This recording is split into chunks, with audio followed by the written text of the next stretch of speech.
Las células son pequeñas y fascinantes estructuras capaces de realizar funciones vitales como la nutrición o la reproducción. Existen células muy particulares conocidas como células madre o troncales. El avance científico continúa y brindará nuevos descubrimientos en el uso y aplicación de terapias de células troncales en un futuro no muy lejano.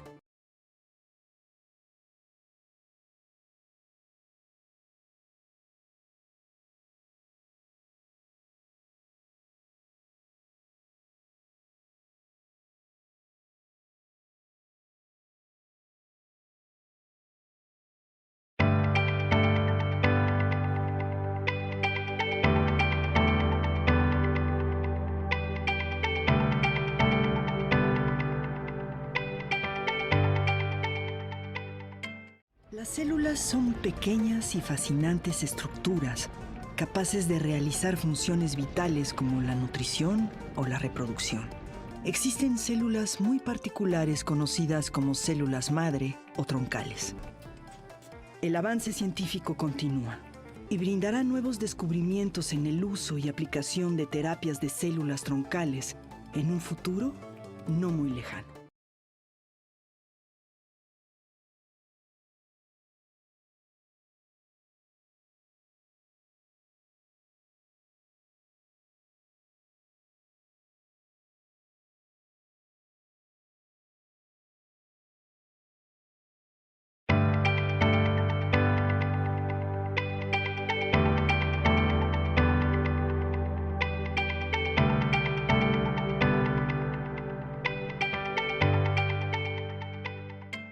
Las células son pequeñas y fascinantes estructuras capaces de realizar funciones vitales como la nutrición o la reproducción. Existen células muy particulares conocidas como células madre o troncales. El avance científico continúa y brindará nuevos descubrimientos en el uso y aplicación de terapias de células troncales en un futuro no muy lejano. Bienvenidos al ciclo de conferencias Universidades por la Ciencia, organizado por Fundación UNAM y un conjunto de universidades y centros de investigación en México y fuera en Estados Unidos, Reino Unido, España, Brasil, Argentina, Chile. Les agradecemos mucho el interés y que nos acompañen en esta conferencia que hoy tenemos muy especial sobre las matemáticas de resonancias a cargo del profesor Stephen Shipman de la Universidad Estatal de Luisiana, Louisiana State University, a quien le damos nuestra bienvenida. Muchas gracias, Stephen, por esta presentación.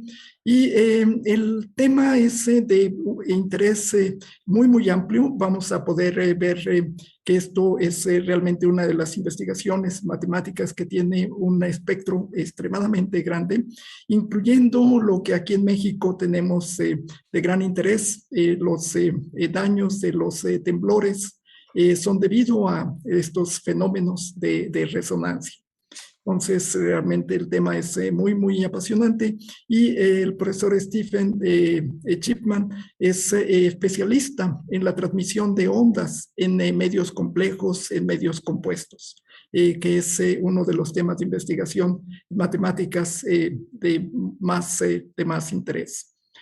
Nos acompañan en el panel el presidente de Fundación UNAM, Dionisio Meade, la directora del Centro de Estudios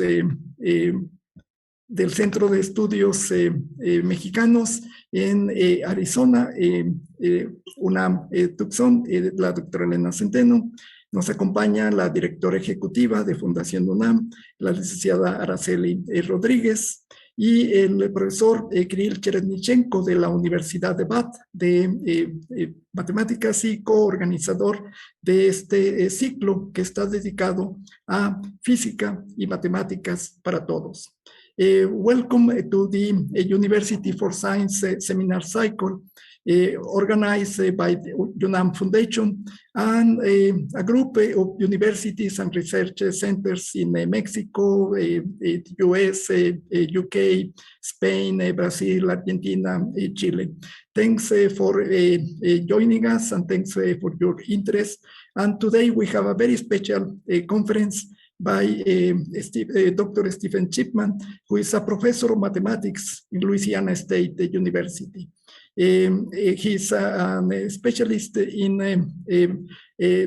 the transmission of waves in a complex composite media. And we will see in the presentation that this is one of the subjects in mathematics of a lot of interest with a very wide range of applications. Professor Stephen has come to Mexico and has a lot of collaborations with the National University, with UNAM. So we are particularly happy to say hello, welcome to, and we are now thinking in having a meeting here in Mexico City or in Louisiana, in Baton Rouge soon, hopefully. Voy a pasar la palabra con esta introducción a nuestro presidente de Fundación UNAM, Dionisio Meade, y vamos a continuar con el programa. Muchísimas gracias y pues vamos a comenzar. Muchas gracias, Jaime. Muchas gracias por tu presencia, por tu entusiasmo para apoyar todas las pláticas que damos en este consorcio. Y gracias además porque pues has vinculado al Colegio Nacional también para que junto con la UNAM y Fundación UNAM estemos participando en este esfuerzo de difusión, de conocimiento, de compartir conocimiento inclusive pues entre los especialistas de distintas partes del mundo que se han venido sumando a este consorcio, y sobre todo porque es un vehículo para motivar a muchos jóvenes a que puedan encontrar en estas presentaciones, en estas conferencias, un espacio para definir sus intereses vocacionales. Así que por todas estas razones es muy motivador que hoy nos acompañan, y agradecemos la presencia de Stephen Shipman de la Universidad Estatal de Luisiana. Es otra contribución a nuestro consorcio de otra especialidad, y esto acredita también pues que uno de los desafíos que nos presentó la pandemia, pues que era la imposibilidad de tener encuentros físicos, hicimos de la necesidad virtud, y ahora a través de estas pláticas justamente lo que hemos logrado es que tengamos una comunicación mucho más amplia y una capacidad de audiencia no solo más numerosa, sino más diversa.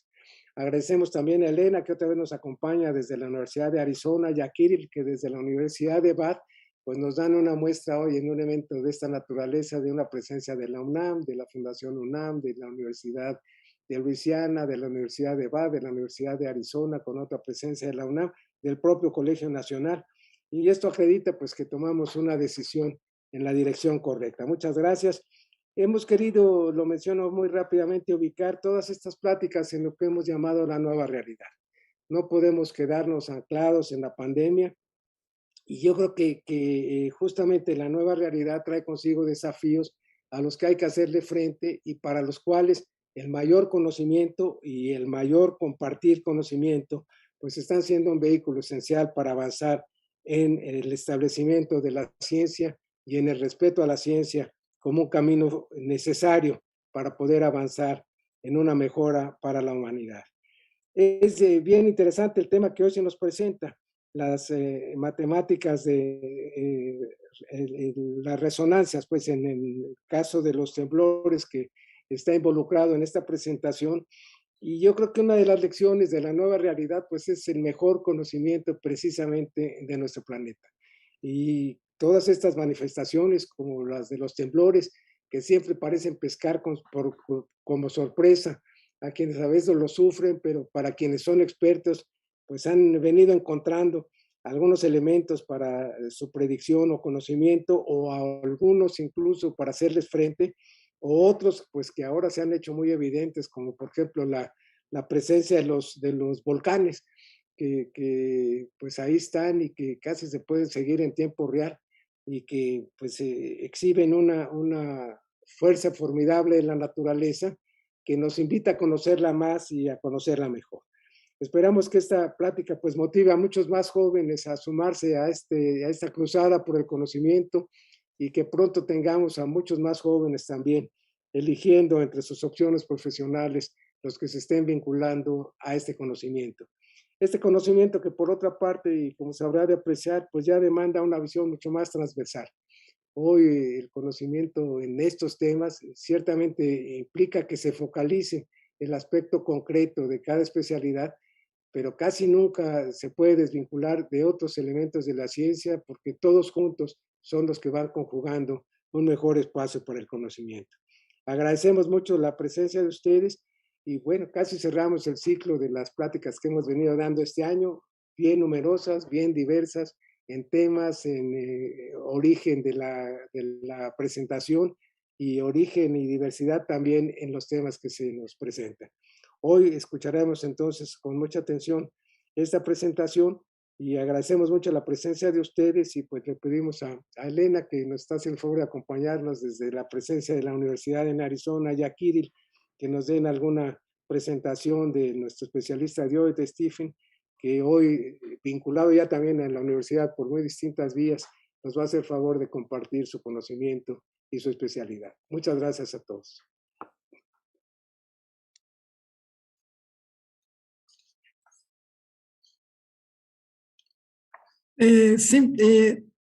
Bueno, una de las prioridades de la UNAM y de este Consorcio de Universidades por la Ciencia es la colaboración internacional.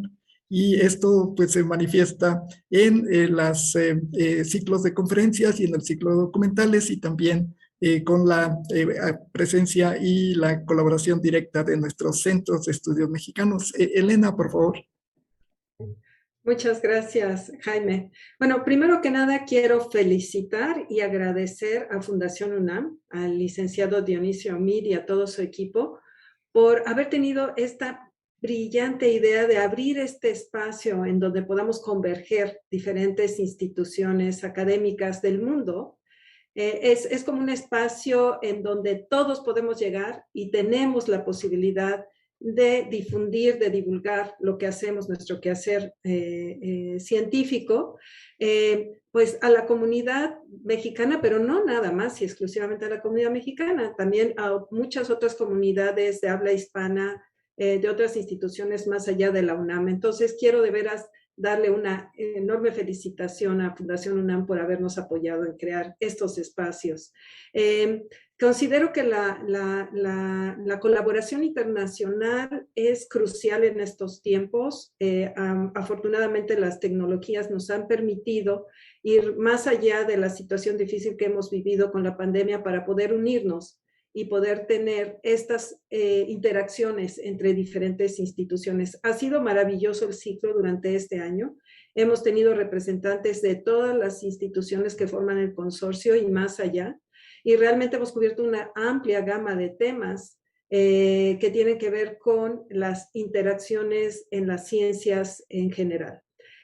Quisiera también agradecer a Jaime Urrutia por haber tomado también esta iniciativa de estarnos uniendo, haciéndonos converger también en este espacio. Y sin más, pues invitarles a que nos escriban a Fundación UNAM y nos comenten sobre cuál ha sido su experiencia en este ciclo, pero sobre todo que nos compartan sus ideas de qué es lo que les gustaría ver en este espacio. O sea, hemos hablado de matemáticas, hemos hablado de biología, de física, ciencias de la Tierra, en fin, hemos hablado de muchísimas cosas, pero si ustedes tienen una preferencia, por favor escríbanos, porque estamos ahora justo en el periodo de construcción de nuestro consorcio para tener las actividades para el año que viene. Muchísimas gracias y felicidades a todos.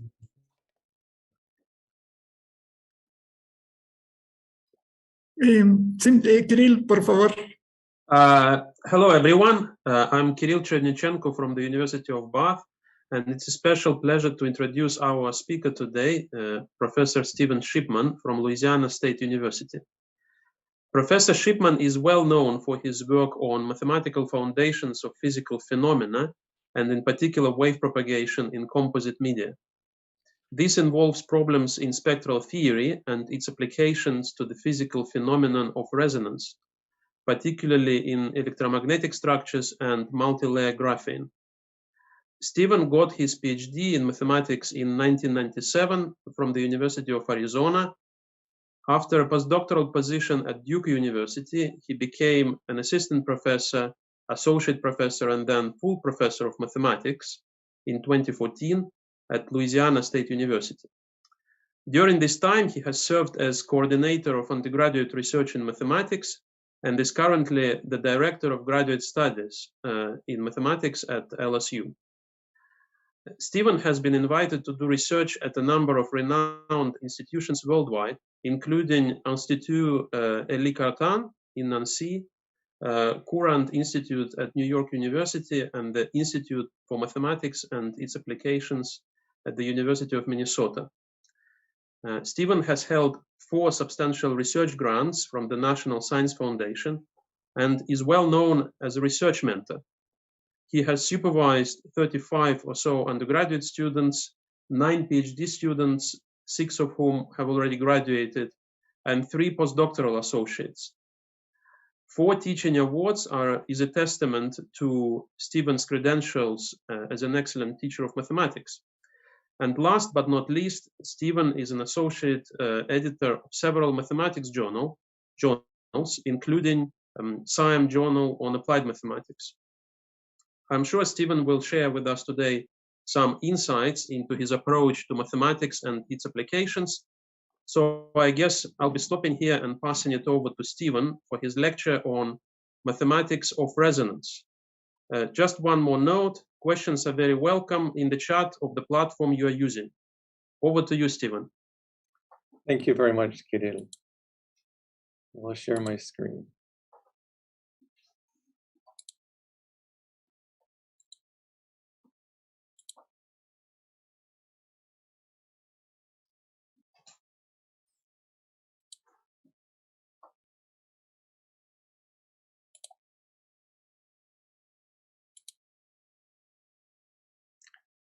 Okay. Voy a comentar con unas palabras en español. Buenas tardes a todos. Me gustaría dar las gracias al profesor Cherenichenko por la invitación a pronunciar este discurso de hoy. Y también agradezco a la Fundación UNAM por su apoyo al programa de hoy y a toda la gente involucrada en llevar a cabo este programa. Mi presentación se trata de la resonancia, como ya he dicho, y que es un fenómeno físico que nos afecta todos los días sin que lo sepamos y se manifiesta de manera ubicua en cada una de las ciencias, incluyendo la física, la química, la biología, la ingeniería, la geofísica, los terremotos y aún hasta las relaciones humanas.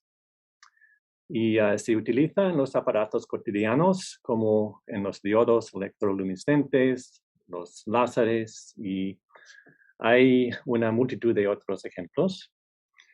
Y la meta de mi presentación es el impartir a ustedes una idea de cómo se utilizan las matemáticas para investigar la resonancia y cómo a lo largo de estas investigaciones surge una gran variedad de áreas de matemáticas, desde las variables complejas, las ecuaciones diferenciales, hasta la álgebra de polinomios. Y voy a dar la presentación en inglés. Welcome again to everybody. This is a presentation about the mathematics of resonance. And as I said, the main idea today is really, it's more of how mathematics is used to study resonance, rather than the physical phenomena themselves. And so I'd like to give you an idea of how various areas of mathematics actually come into the study of resonance, and actually some areas of mathematics that you might not expect to be associated with resonance, including algebraic geometry, including topology, and of course differential equations and and also complex variables. And I also understand that there's a wide variety of members of the audience in terms of their understanding of mathematics. And so what I would like to do is hopefully make this accessible to people who already understand mathematics at some advanced level, but also to those of you who do not study mathematics and maybe have seen complex variables in some of your studies, maybe have seen some differential equations, maybe polynomials, and give you some idea of how all of these things somehow come into the study of resonance in different situations of physics. Let me first start by showing you some pictures that come from Wikipedia Commons that illustrate different situations in which the idea of resonance occurs. And these pictures here somehow illustrate what we mean by resonance. Like what do we really mean when we say resonance? In this first example, you can see in the upper left, this is a picture of an occurrence that we're all quite familiar with, where you have a wine glass that's perhaps very thin, and you produce a sound wave, an acoustic wave from some kind of instrument. And that acoustic wave, if it's tuned exactly to the right frequency and it's loud enough, it will cause that glass to vibrate at its characteristic frequency of vibration, or one of its characteristic frequencies of vibration. And then it will eventually crack because the amplitude becomes too large for the structure to handle. And so let's look at the colored picture below. This is a picture where you see there's a man on a swing, and if Steven, yes. Sorry, I think the slides haven't changed. Oh, they haven't? You are still on the first slide from my end. Now? Can you see the second slide now? No. Okay. I don't know what's happening, because obviously you think that you have moved. I think I was on the second slide. Although we let me check because in my case there is no problem. I can do it this way. Oh, I see. In your case, there's no problem. Jaime? No. It looks okay. I will check. Kirill, can you see the second page now? No. I only see the very first page. I'm now genuinely going through by clicking on the different pages. Okay, maybe it's just a problem on my end. So, okay. I don't know. Jaime, if there is no problem on your end, then that's fine. I'll just try to log out and log in again. But I okay, yeah, no I'm checking if it seems okay. Right. Okay. Fine. Okay on YouTube, I suppose. Mm-hmm. Okay. Let me know if you come up if there is a problem.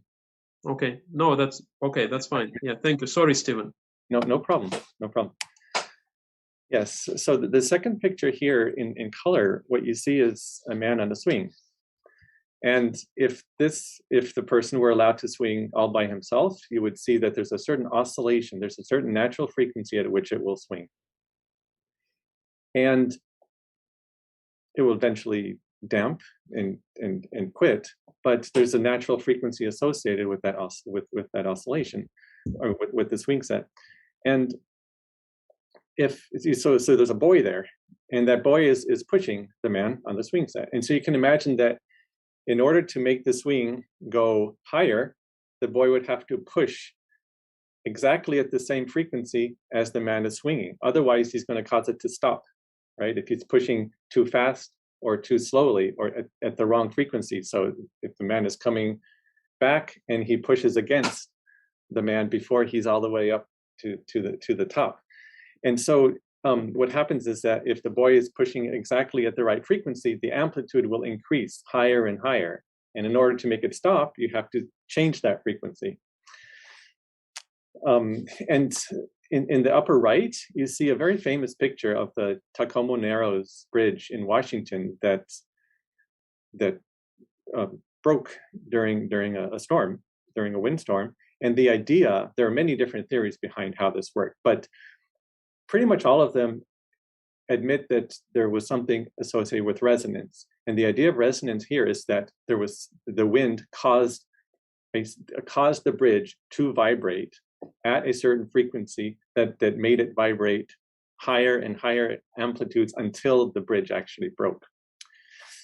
So these three here are very physical situations in which physically realizable to us situations in which resonance occurs. But the bottom left is another situation of resonance in which it's not so obvious that this is what's happening.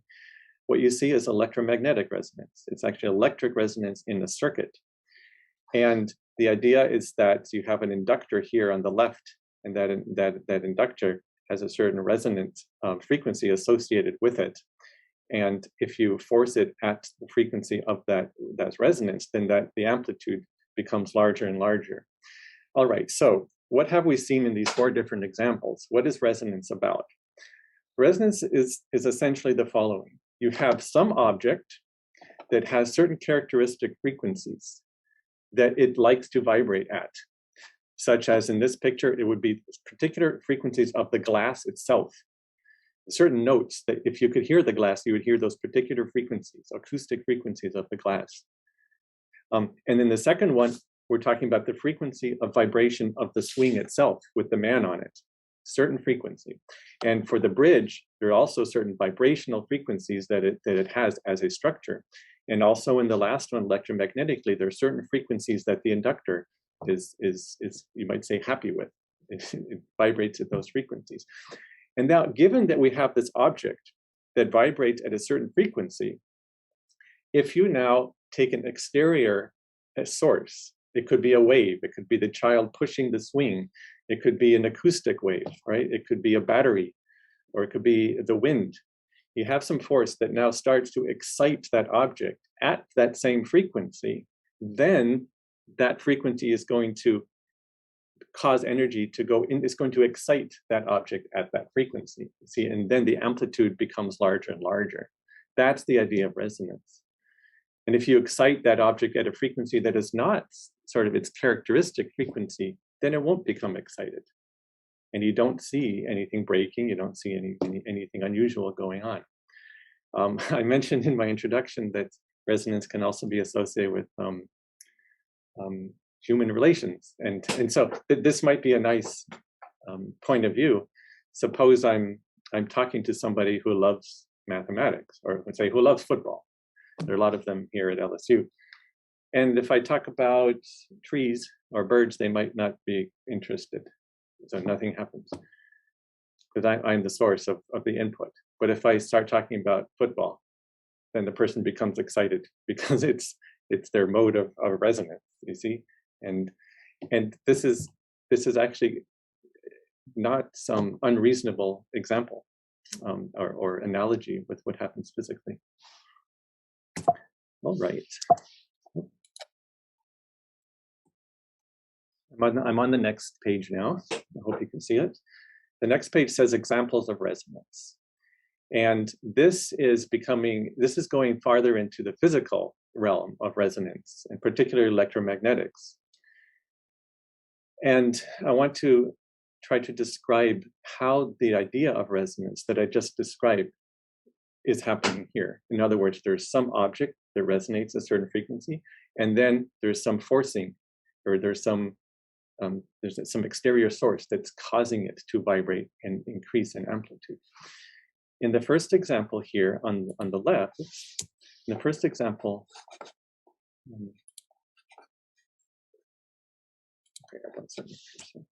in the first example on the left, you see something called optical resonance in a random structure.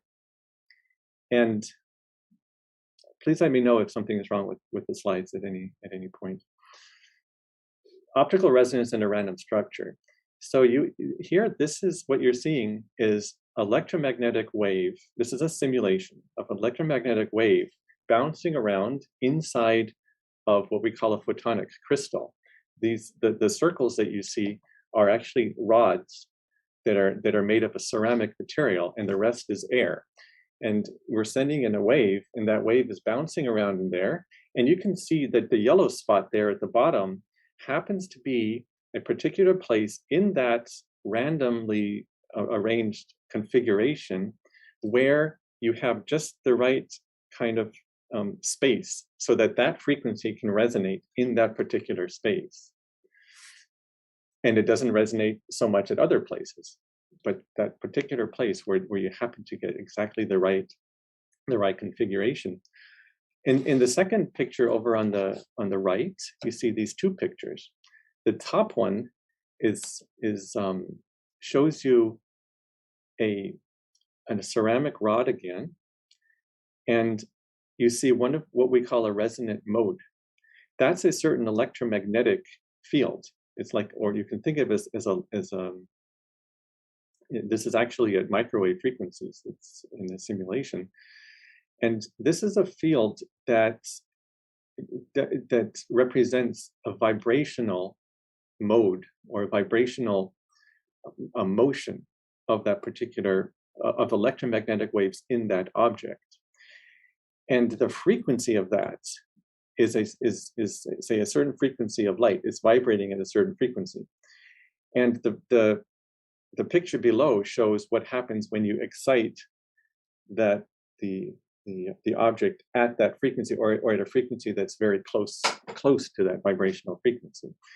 So even though from the left the incoming field is not that big, you see that it becomes excited. You see the yellow stuff is a large amplitude inside of the structure because the field from the left coming in gets absorbed because of that resonance at that frequency. And then there's a few pictures below, and I don't want to really explain all of those pictures below, but just to say that if these do make sense to you, then what's happening is that these are certain pictures that try to describe in some kind of scientific detail certain types of electromagnetic resonance in these periodic structures. And this was done by a group at MIT. But I don't think that's for this talk I want to go into the details of it. So let me go on to the next slide.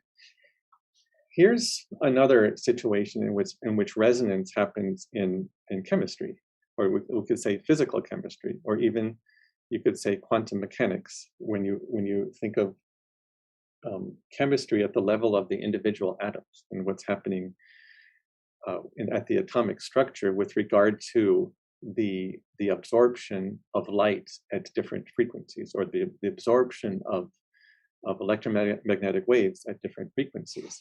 This is a picture coming from a very famous paper by Ugo Fano, who was a very well-known physicist in Italy.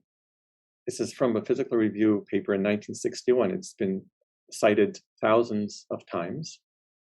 And it's because this was one of the first times that a phenomenon of resonance in atoms, certain types of atoms called the noble gas, certain types of elements called the noble gases, that was actually described in a mathematical way.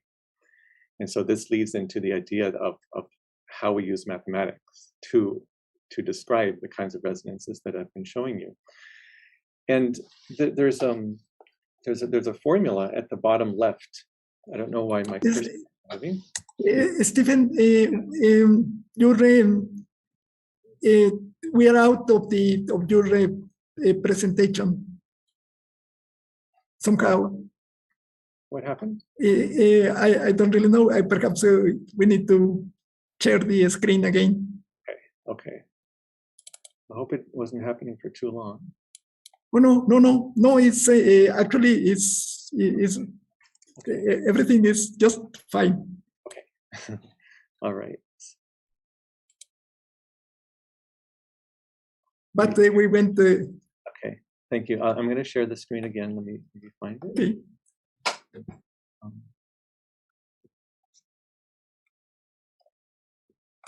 Okay, just give me a second here.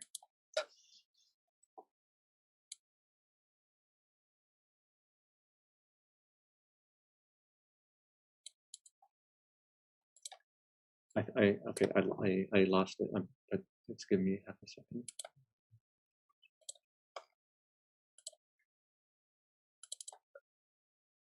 Okay.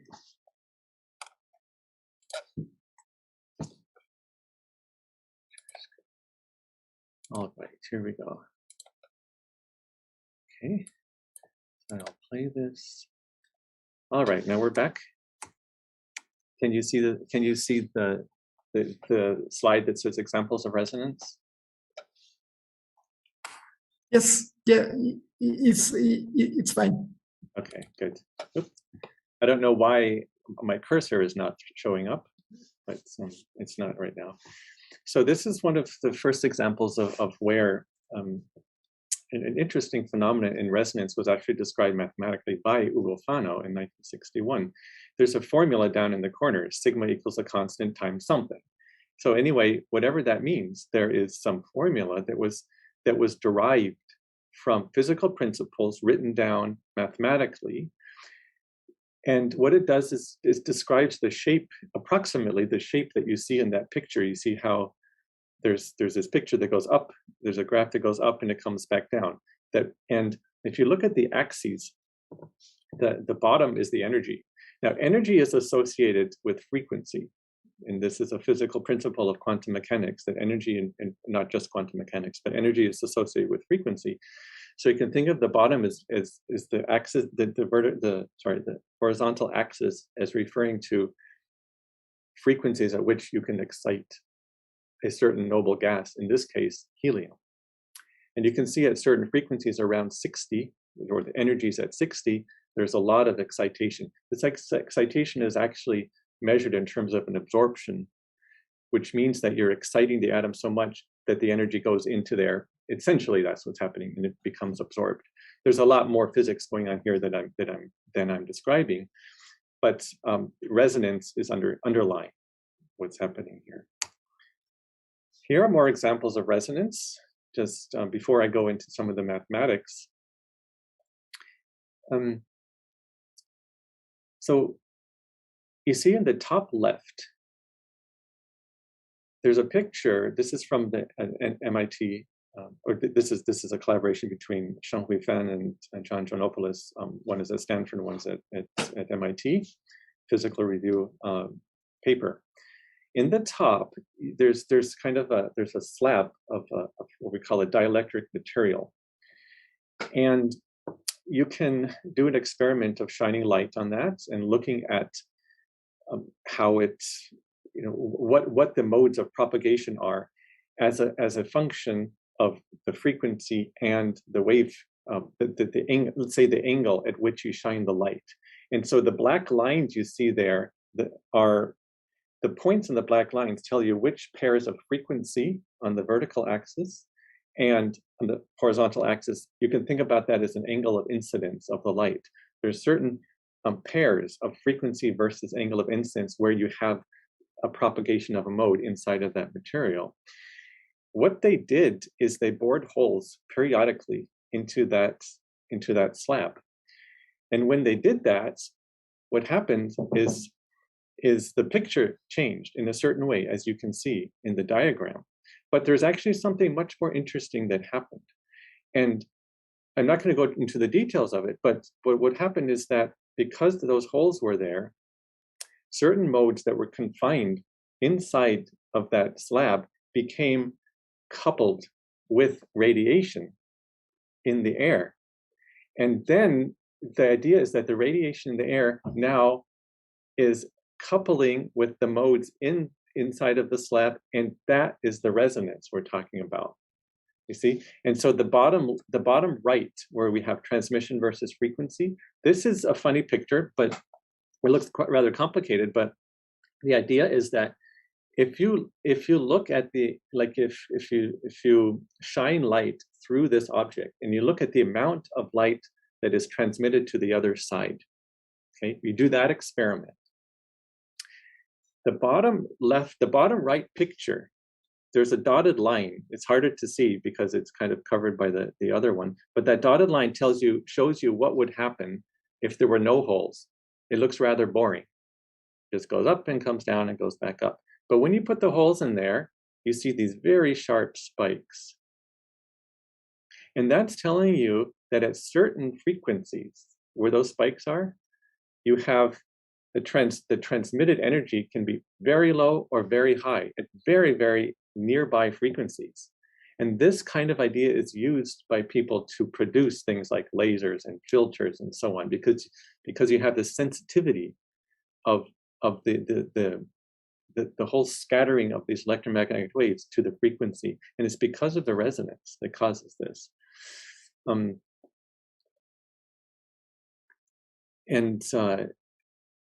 Yeah, so this, you see those spikes where it goes up and comes back down? These are actually the kind of spike that we call a phonoresonance that I described in the previous slide, actually. So there's a connection between this and this spike here.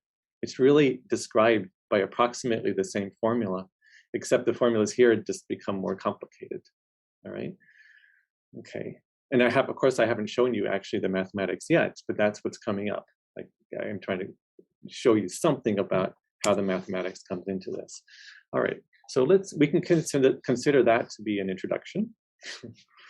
Now, I want to mention that there are many mathematical areas that come into the study of resonance for different reasons. And I want to just concentrate on two of them. One of them is complex variables. The other one is nonlinear algebra.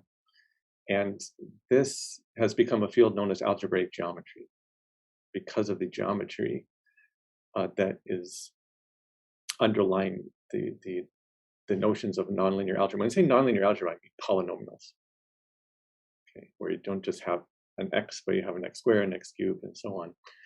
And then there's also topology, operator theory, spectral theory, differential geometry, and a whole host of different areas of mathematics that can be associated with resonance. I just want to concentrate on those two and try to show you how the idea of complex variables and nonlinear algebra come into resonance. And I know that people who see complex variables in an introductory course, say in algebra, where you learn that there's something called the square root of -1, right? That's what it's all based on. Square root of -1, what in the world does that mean? And it's this thing we call I, this imaginary number. And then we have the system built upon this imaginary number. So if it's imaginary, why do we use it? To study real things, right? And I'm hoping to show you that complex variables turn out to be a structure. It's a mathematical structure that can be used, that comes naturally into the equations, and then there's an interpretation of the imaginary and the real parts of these numbers as actual, that actually has physical meaning. So it's not that the number is imaginary, so what is it as a number, but it's that the quantities associated with these numbers have physical meaning in the equations. So this is a very nice paper. There was a very nice paper by Horace Lam written in 1900. And he gave a very simple model of resonance. And so I'm going to use this model of resonance to introduce you into the basic mathematics, what I might consider to be the fundamental, or the simplest model and the most fundamental mathematics underlying resonance. And he wrote this paper for the following reason. I took this excerpt from this paper of 1900. Not only does it illustrate what we mean by resonance, but it also illustrates that a very, very nice use of language. and so I like this very much. And I just want to read it. So he says, in a number of physical problems, we have to do with a central body or nucleus. So I'm going to insert a few of my comments as we go. That's the object that has the characteristic frequencies, such as the glass, such as the swing, you see. And it's usually taken to be spherical for mathematical simplicity. That's in a simple problem. It doesn't have to be. And it's surrounded by a medium that's capable of transmitting energy in the form of waves. So this would be like the glass would be the nucleus, and then the surrounding medium would be the air. And you would have the acoustic waves coming in and exciting the glass. And then look what he says. If an agitation in the air be communicated to the nucleus in any way, waves will be started in the medium, and owing to the energy which these carry, the vibrations of the nucleus, if it's be left to itself, will gradually subside. What that means is you excite the object, and then if you cut off the excitation, then the object will gradually release that energy back into the surrounding medium. As instances, we may cite the electrical oscillations on a spherical conductor, or in a dielectric sphere of great inductive capacity, and the vibrations of a pendulum, or a deformable sphere in a gaseous or elastic solid medium. So different examples he's talking about of resonance. But then he says the point here the point to be here considered arises in the interpretation of the analytical expression for the waves thus generated. In other words, what's the mathematics behind this? And then he says something very nice. Though simple, it appears to have occasioned some perplexity, and it has been suggested that a brief elucidation of the matter might be acceptable. And that's what he proceeds to do in a 4-page paper. And I want to show you the picture that he has in this paper. Here's the picture. This picture shows a spring mass system. So there's a spring, there's a mass on this spring, and without this extra string attached to the vertical string, if you just take the spring mass system itself, it has a certain frequency of vibration, as springs do. Just take any spring, you hit it, it's vibrating at a certain frequency. That's its characteristic frequency. So that's the nucleus, or that's the resonator part of the whole system in this model, in the simplest model. And you just take the simplest oscillator, simplest resonator possible, just what we call a simple harmonic oscillator. And then we attach that to a string, just a string, going out forever, both sides. That string is a model for the simplest ambient medium that you could think of. Like you're replacing the air with a string, and you're replacing the glass with this harmonic oscillator. Because the idea is that the property of the glass, that it had certain vibration and frequencies, is still represented by this harmonic oscillator, but it's simplified. It still has the idea of a resonator, but it's the simplest one possible. And then the air, which is a three-dimensional thing in space, now is replaced by just a simple string. But we still have the idea of a wave in a medium exciting an oscillator. And then for this simplest example, you can actually write out solutions by hand. So he actually wrote solutions using differential equations here. You actually can represent those oscillations in the string by differential equations, because the differential equations, they tell you how the shape of the string, differential equation, is associated with its movement in time. See?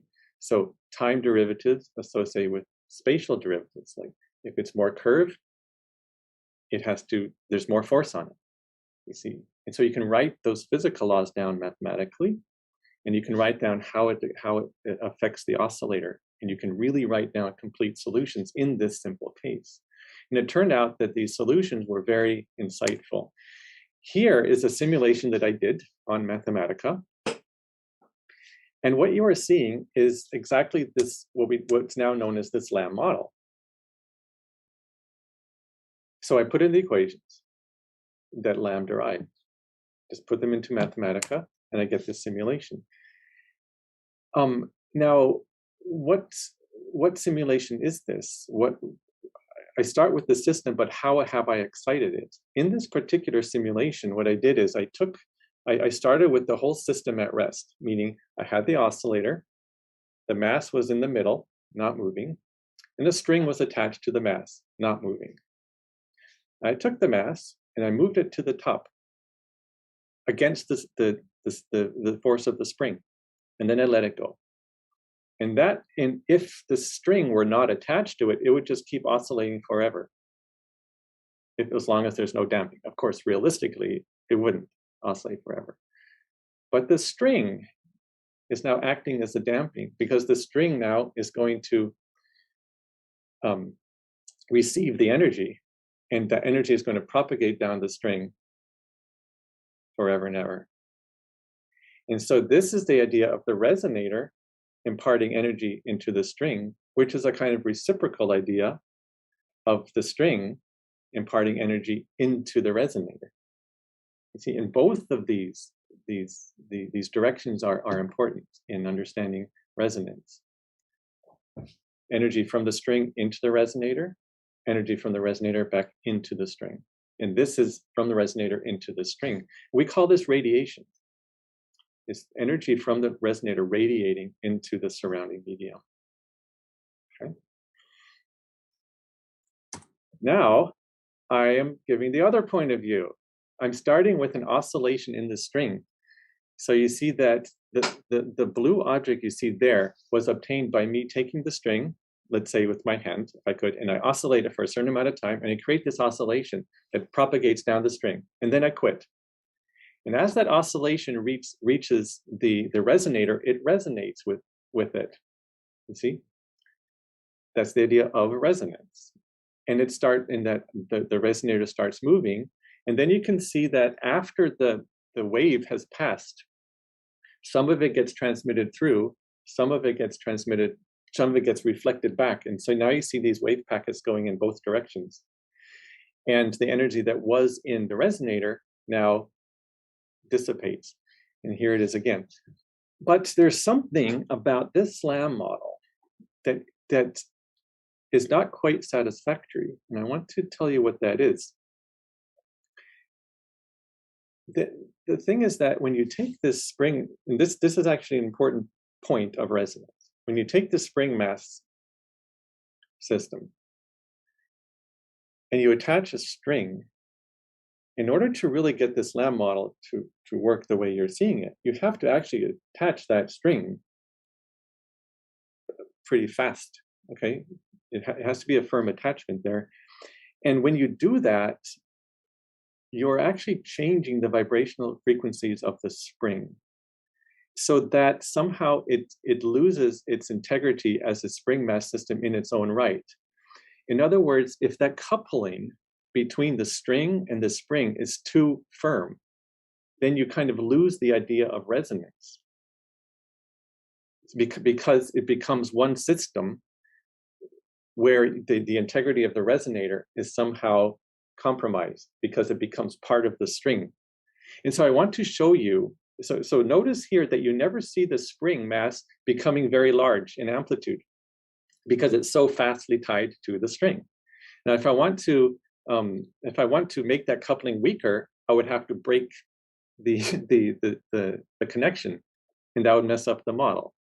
So I'm going to show you something that I call a resonant Lam model. Here's our resonant Lam model. I'm going to also show it to you simulated. So there is still a string. There's some vibrations in the string, and it's attached to a mass, the blue mass that's on the string. But then that blue mass in the string, that keeps the string from breaking at that point of connection. But I'm going to connect the blue mass with a spring to a red oscillator. So you can think of the red thing as the resonator. And the black spring that's connecting the blue mass to the red mass can be very, very weak spring. Think of it as really weak, so weak that the red object just acts as a resonator in its own right. So it's like it's only weakly connected to the string. And so I want to show you what happens in this case. What happens is that there's still a vibrational frequency of the red object, but so what I should say, let me make this even more clear. So you just bear with me a little bit here, because it's important to understand what I'm saying here. The red dot is the mass on the spring mass system, and the red object is the spring.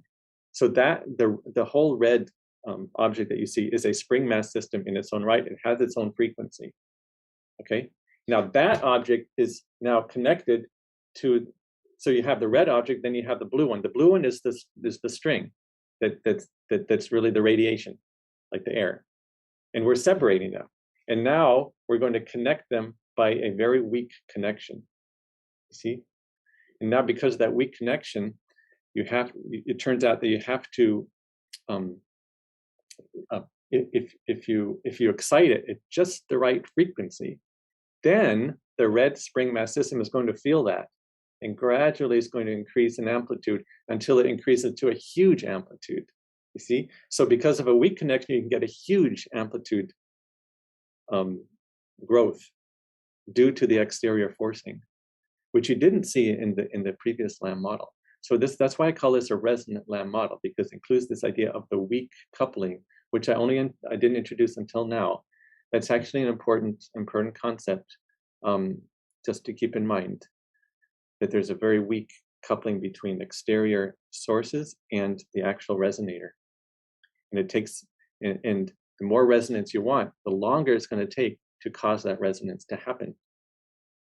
And the closer you have to be to exactly the right frequency, otherwise it won't feel it. And I want to illustrate that. Okay, let's see how well I can do this for you. First of all, here's a simulation. Excited from exterior, the blue thing starts to move, and now it's weakly connected to the red one, and then the red starts to oscillate at a higher and higher frequency. And this is more truly what's known as resonance. You see, it's the large amplitude enhancement. So you need that. You need this excitement of the resonator from the exterior medium. And now, see, look what happens. After the wave has passed through and part of it was transmitted, part of it was reflected, you see there's a lot of energy now in the resonator, which you didn't see in the previous picture. It's because it's weakly connected. So much energy was actually able to go in there. And now it takes a long time for it to dissipate. And this idea of actually storing energy in a resonator and then allowing the energy to be released can be exploited in different types of devices, right? So watch this again. You see the red one is the red mass is in amplitude. The amplitude of the red mass is becoming much, much larger than the blue one. And in fact, much larger than the actual height of the waves that are exciting it. And that's what happens in resonance. Say, if you have that, if we go back to the wine glass, okay? The wine glass is sitting there and you have the air. Now you can excite that wine glass if you get it exactly the right frequency at an amplitude that doesn't have to be that big. It just has to, the energy just has to be able to go into the wine glass and start exciting it. And then it just absorbs more energy until it does achieve an amplitude that it breaks at. Okay. And that's what you're seeing here. So I would say that this, in my point of view, is perhaps the best, simplest model of resonance. Okay. And I want to now starting here, I want to now show you, given that we understand the basics of this model and what we mean by resonance now, it's time for me to now try to show you how complex variables come into this description. I mean, where's the square root of -1? I don't see it. Right? But I'm just trying to try to show you. Okay. Oh yeah. So actually, this is another picture where you're seeing the same simulation on the right, but this whole graph on the left is actually the time, the picture of amplitude versus time if you go from left to right. And so you can see that, I wish I could use my cursor. Oh, there's the cursor. Can you see the cursor? So you can see that this time right here, from the start to where the blue waves become small, this is where the incident wave is coming through and exciting the resonator. And the amplitude of the resonator grows and grows and grows, and it comes to this maximum. And as soon as the wave has passed, then it now decays. So watch this. So what's happening now, that's this point right here. The red one starts to grow. And then the blue one oscillates at this frequency, and now the wave has passed, you see? So it's not being excited anymore from the exterior, but there's this energy stored in the resonator, and now it's decaying, gradually decaying. Why so gradually? Because the coupling is weak. You see? So the weak coupling allows energy to be stored, but it also allows it to decay very slowly into the surrounding medium. Okay. So now comes the mathematics. So let me explain what's going on here. So this says some mathematics of spring-string mass models. So the subtitle says spectrum of uncoupled string and spring mass. I want to tell you what I mean by spectrum. I want to tell you what I mean by uncoupled. Uncoupled simply means that all I have in this picture, in these four pictures, this one, this one, this one, and this one, in those four pictures,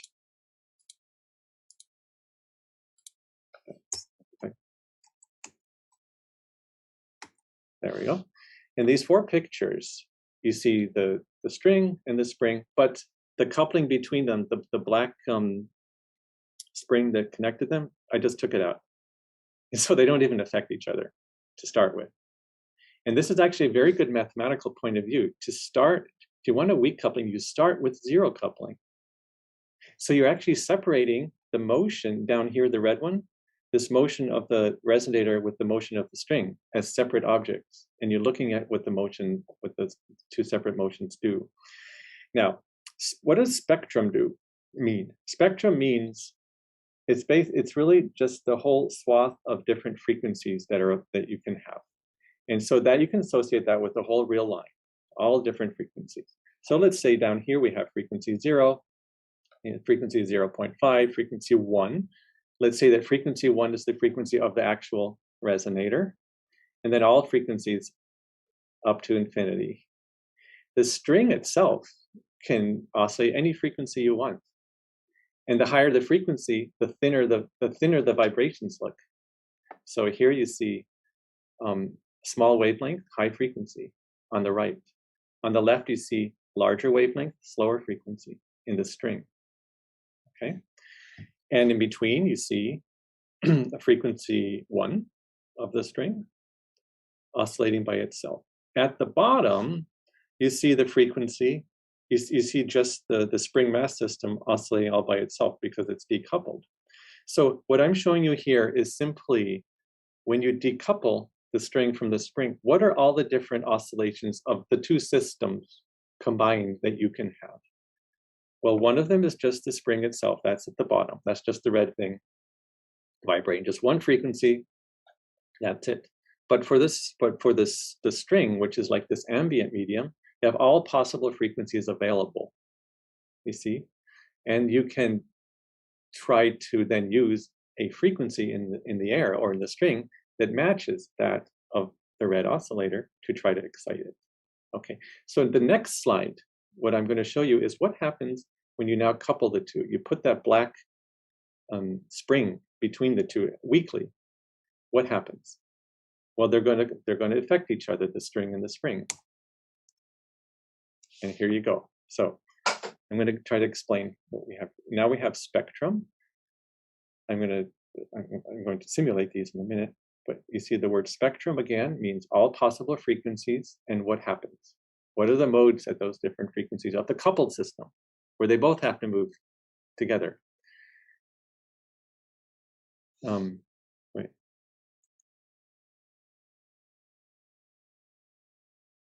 Yes, I think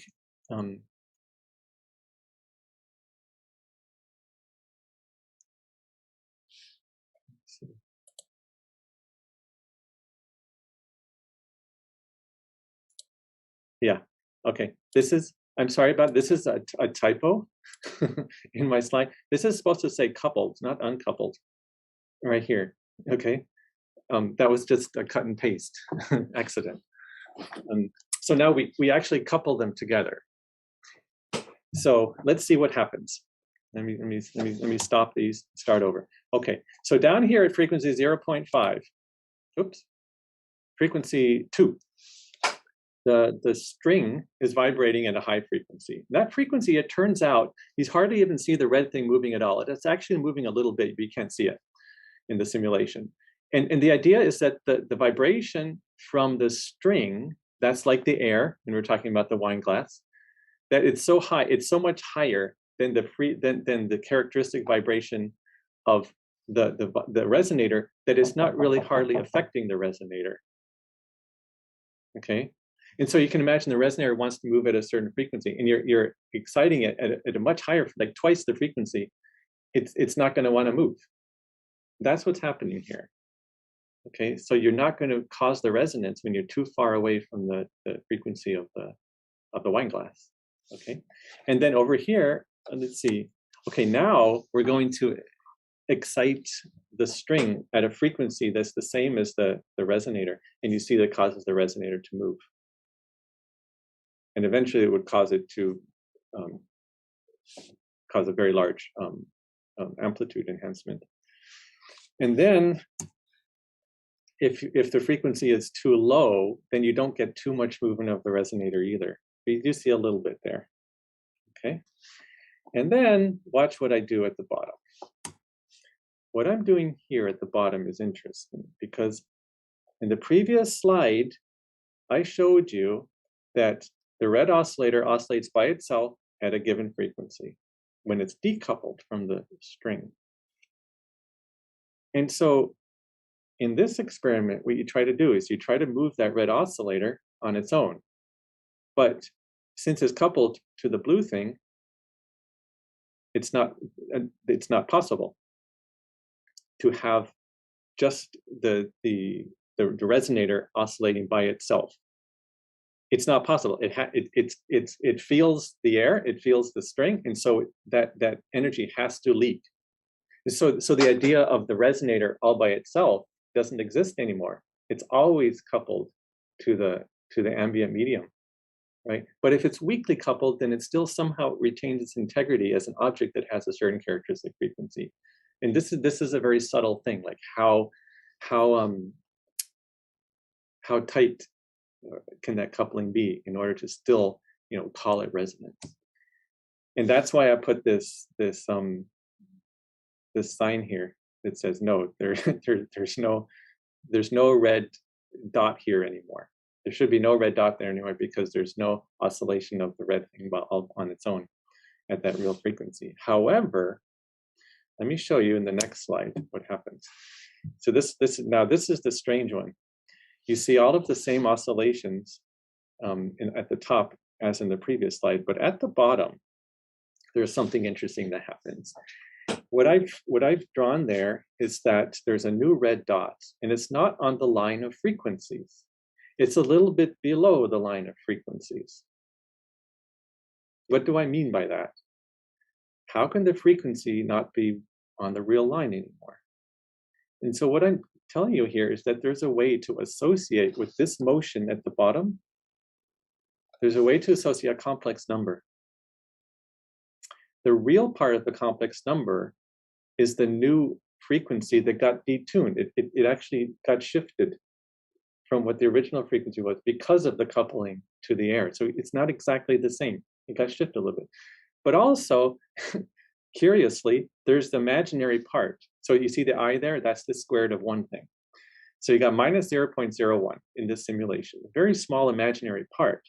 That imaginary part mathematically turns out to be associated with the rate at which the energy dissipates out of the spring back into the ambient medium.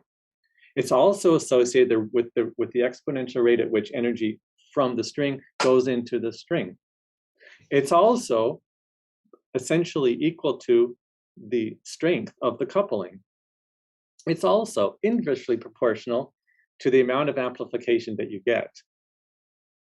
Okay, but how does this imaginary part arise? It's not, we don't just make it up and say, oh, it looks like, it's small, so let's put a small number. No, it actually comes up mathematically out of differential equations, and it physically describes the decay rate. And so there's this very interesting interpretation of complex numbers as complex frequencies, where the real part means the actual oscillation frequency, and the imaginary part means the decay rate. And these are so intimately connected that you actually do them simultaneously in calculations. And I realize that I'm not showing all these calculations, but because that would be, you know, a whole separate presentation. But frequency, the bottom line here, the lesson is frequency and decay rate are so intimately connected that in the calculations that you do in mathematics and in physics and engineering, they come together in the same complex number. They always follow each other as in a complex number. Okay. Now I don't really want. So in this slide here, my goal of this slide is to show you that there are formulas. I'm not going to really explain the formulas, so don't worry about if you don't understand the formulas.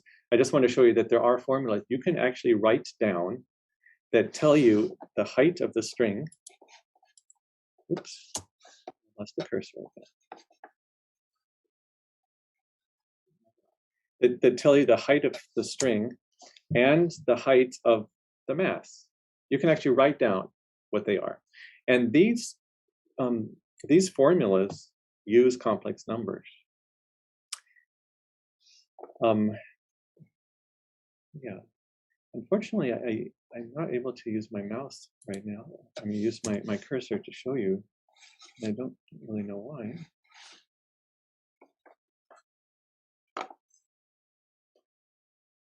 Oh well, I'll do my best to explain it just by words. You see on the real axis, there's this frequency, omega naught. That was the frequency 1 of the oscillator itself. Okay, that's an important frequency in the whole picture, so I drew it on this picture of the complex plane. And there's this minus I times alpha. That alpha was the 0.01 in the previous slide. That has to do with the decay rate. So I just drew those quantities on here, on this picture. It's real and imaginary parts. Now, when you couple the string and the spring, it turns out that these quantities move around a little bit. As I was showing you, the frequency shifts, you get the imaginary part. And in these formulas, there's something that, yeah, since I can't use the mouse, let me just try to explain. You see the gamma, the Greek letter gamma there? It's in the denominator of this expression, in both of the expressions. When that gamma is 0, the gamma is the coupling. When that is 0, you see that something happens in the denominator. And what happens in the denominator is that it becomes 0 when the frequency is equal to the frequency of the oscillator. That means something becomes really big, that goes to infinity. See? And when you change that gamma a little bit, it shifts it. Okay? And then you also see the imaginary thing there. You also see in the exponent, there's a frequency, and then there's a time shift. This is telling you how the thing oscillates in time. And the frequency omega now is associated with the real and imaginary part. So it's actually telling you something about oscillation and decay. Also, one other thing about these formulas is that you see the integral sign and you see the omega, Greek letter omega. The omega means frequency.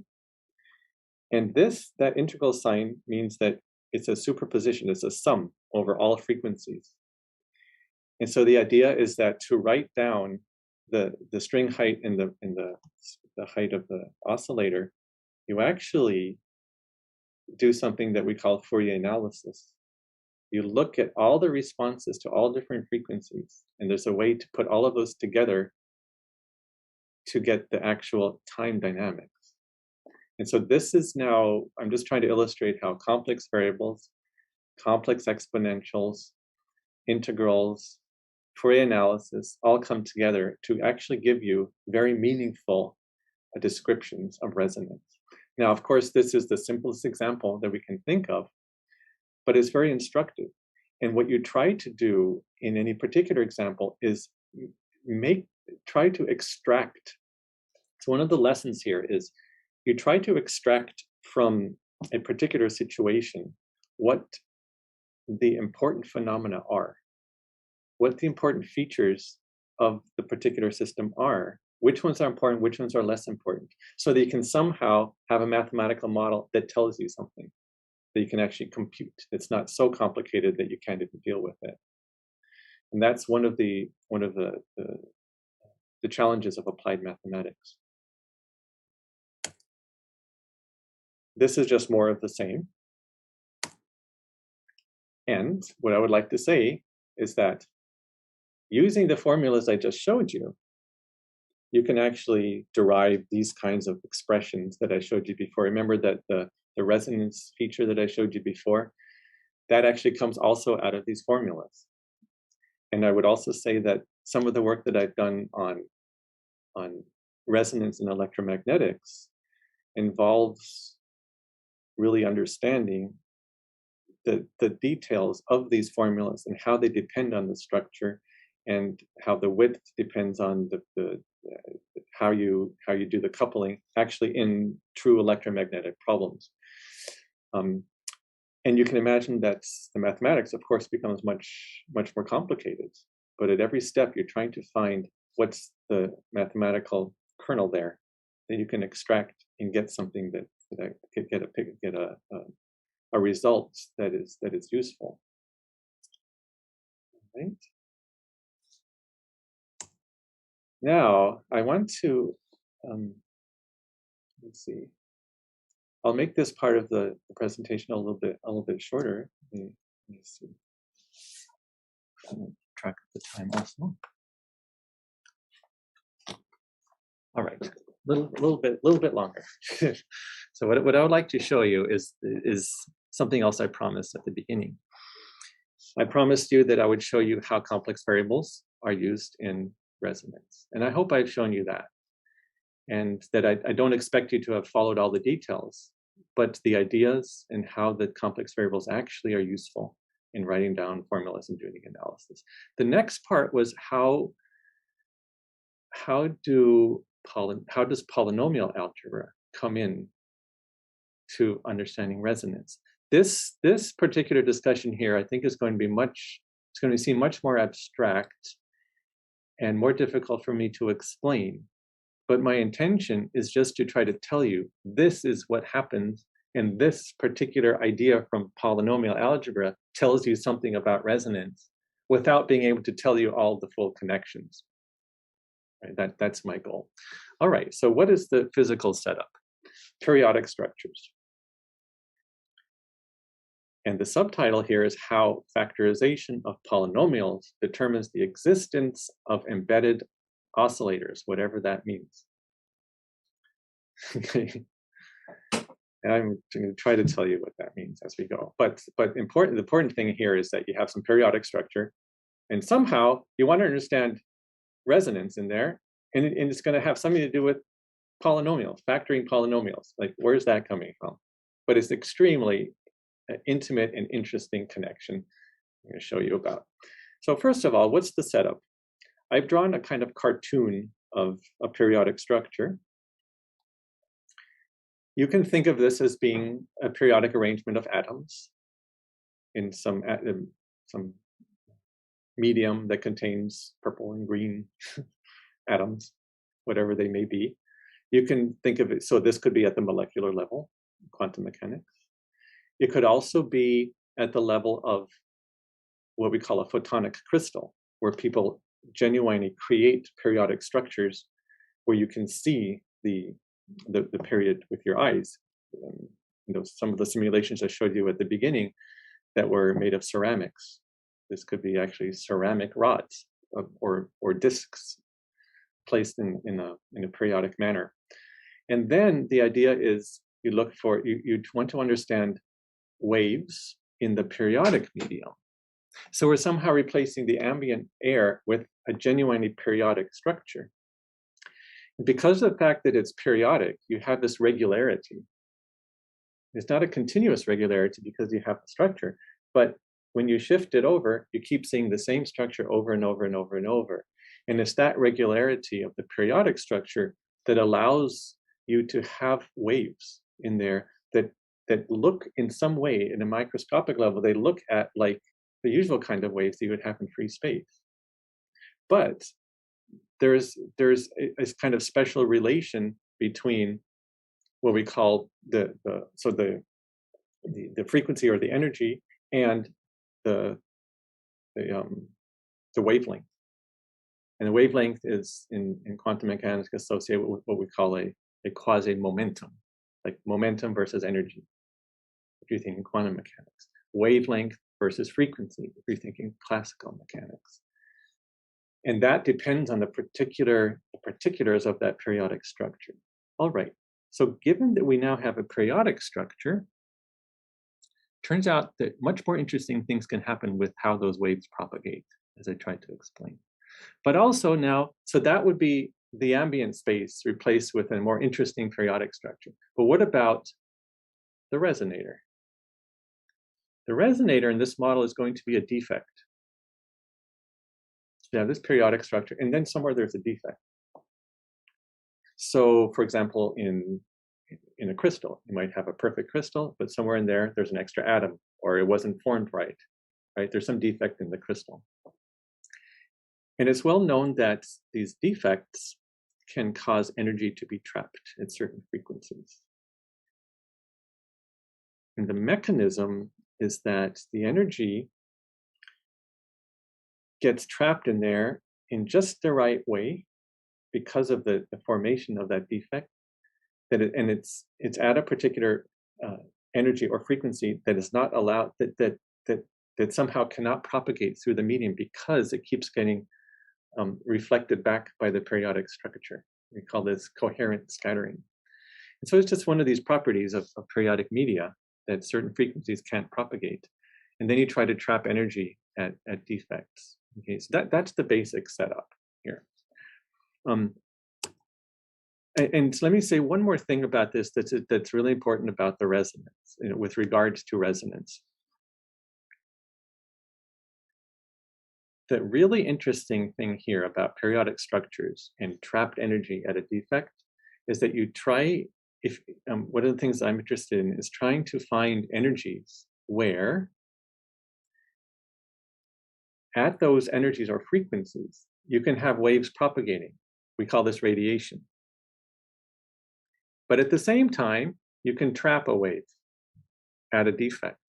And this is very interesting because if you can do this, then that means that you have to form that defect in just the right way that it doesn't couple, like we were talking about before, the coupling constant, it somehow doesn't couple to the radiation. And so it becomes a resonator by itself. But you also have access to waves at the same energies. And then the idea of resonance is that if you have some perturbation, so that defect is not created exactly right to decouple it from the radiation, then it's going to feel the coupling to the radiation and it's going to be excited by the radiation. So it's the idea of radiation versus trapped energy configuration being like the resonator or the wine glass, and the waves in the periodic medium being like the acoustic waves in the exterior, or the string in the Lam model. That's the setup. It's just another example of resonance. But how does factorization of polynomials come into this whole thing? All right, so this is could become a rather heavy mathematically, but my intention here was to try to avoid that and do my best to just tell you what the mathematical structure is that somehow arises out of the analysis. So look, we have here, oops, this is my periodic structure without the defect.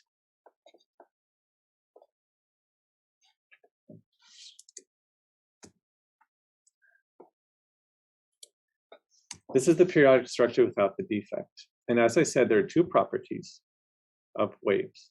We'll call one of them energy, also called frequency. And the other one we'll call momentum, or associated with phase shifts. And there's a relation between those two, as I said. You look down here, I have something called D of a function that relates the energy and the wave numbers. In the picture, I have this K1 and K2 with these little arrows, and that indicates that there's a certain phase shift as I go from one purple to the next purple to the next purple. In vertically, you have a certain phase shift. That's telling you what the oscillation of the wave is spatially in one direction. And the K2 is telling you the oscillation of the wave in the other direction. And the E is telling you the energy or the time frequency. And then there's this relation at the bottom. That's kind of the important equation, D of E, K1, K2. What that means is that there's a certain function or a relation that depends on the energy and the wave number. And that relation tells you how they pair up. So you can't just have any momentum associated with any frequency. Right? That doesn't happen. Certain frequencies are associated with certain momenta. And that's a certain calculation that comes out of the exact physics of the particular periodic structure. Okay, but keep your eyes on this D function. All right, and I'm coming back to the D function. So bottom line from this slide is energy, momentum. There's a relation between them given by a certain function D. Okay. All right, let's see what happens to this function and how it tells us something about resonance. This is a digression, which I thought I would talk about if I had some time to do it. I think I'm going to skip this, but essentially, if I took some time to go through this, there's a relation between complex variables and frequency, and it's through something we call a complex exponential. And at the very top, you see K versus Z equals E to the IK. That K was the quasi-momentum in the previous slide, K1 or K2, either one of those. If you put that in an exponent with an I, with the imaginary I, then you get something that we call a complex exponent. That actually lives on the unit circle in the complex plane. And you can take that E to the IK to actually be a variable, a complex variable in its own right. Okay. I'll skip the pictures here for now. And let's go to the very bottom where I say polynomial in Z or analytic in Z. This D function in the previous page, which also had the E, it was a function of K. And now I'm going to replace the K with the Z, which is E to the IK, which I said is a complex variable. Okay? And it turns out that you can have polynomials in this Z. The Z that is really somehow, it embodies the idea of the quasi-momentum or the momentum, depending on the situation or the wave number. That's the Z. So when you see Z, think momentum or wave number. And I'm writing at the bottom, you could have polynomials, just means a combination of these different powers of Z. The idea of, and there's an idea of analytic that I wanted to tell you about. And the idea is that you can take polynomials and keep writing more and more terms, like infinitely many. And if that whole big sequence converges, then you call that an analytic function. So it's a kind of extension of polynomials. And I'm going to stick to polynomials pretty much. But when you deal with quantum mechanics, you really have to deal with analytic functions because of the complexity of the actual structures.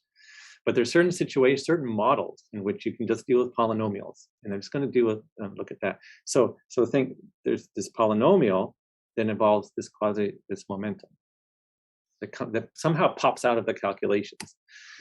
Now look, look, what I want to show you here is properties of the energy momentum relation. That's the D thing.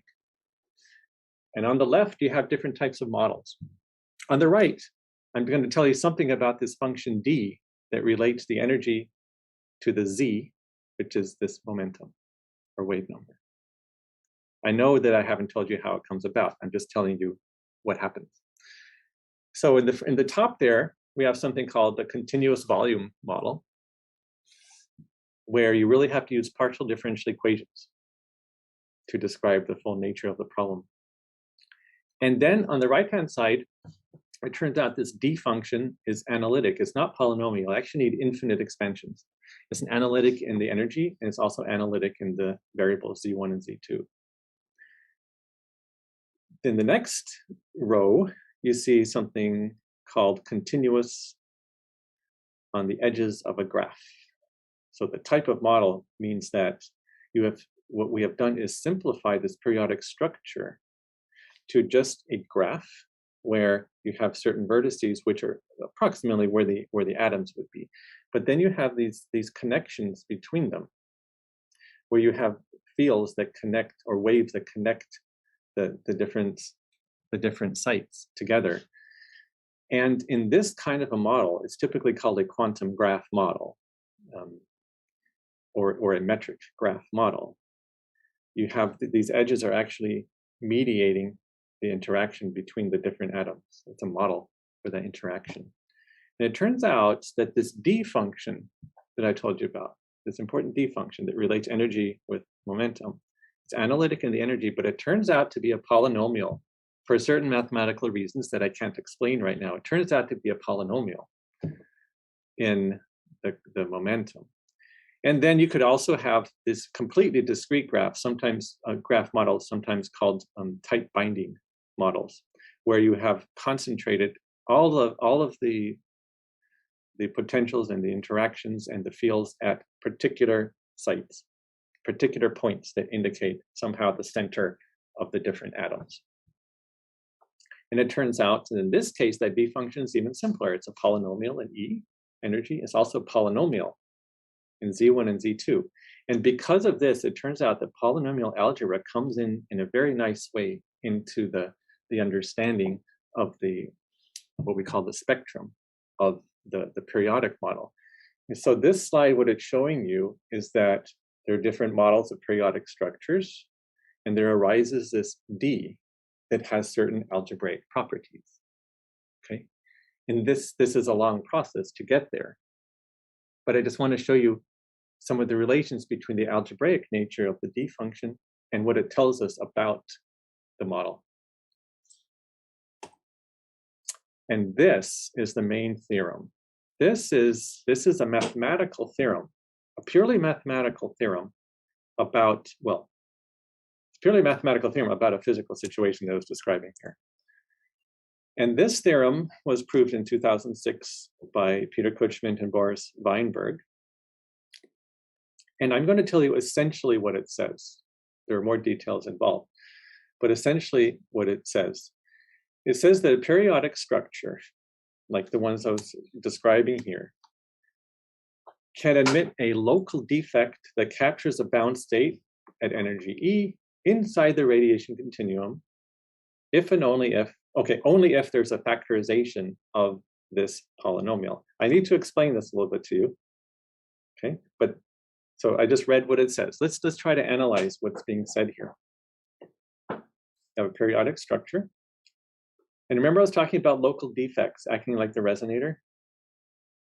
Well, this theorem says about when that local defect can capture a resonance, what we call a bound state, at an energy where, and here it says inside the radiation continuum. What that means is that you can capture energy that is in such a way that it becomes decoupled from the ambient space, the radiation states. So the idea is, go back to the wine glass. The wine glass is the resonator. The exterior medium is where the radiation states can exist, the oscillations of the radiation. And in periodic structure, we were talking about how is it possible to produce a resonance at a defect that is completely decoupled from the radiation. In other words, the radiation comes and it doesn't even excite that resonance. It doesn't even excite the oscillator. That's a very difficult thing to construct because it seems like it would excite it. But somehow you have to construct it just in the right way so the motion of the radiation does not hit does not excite the motion of that resonator.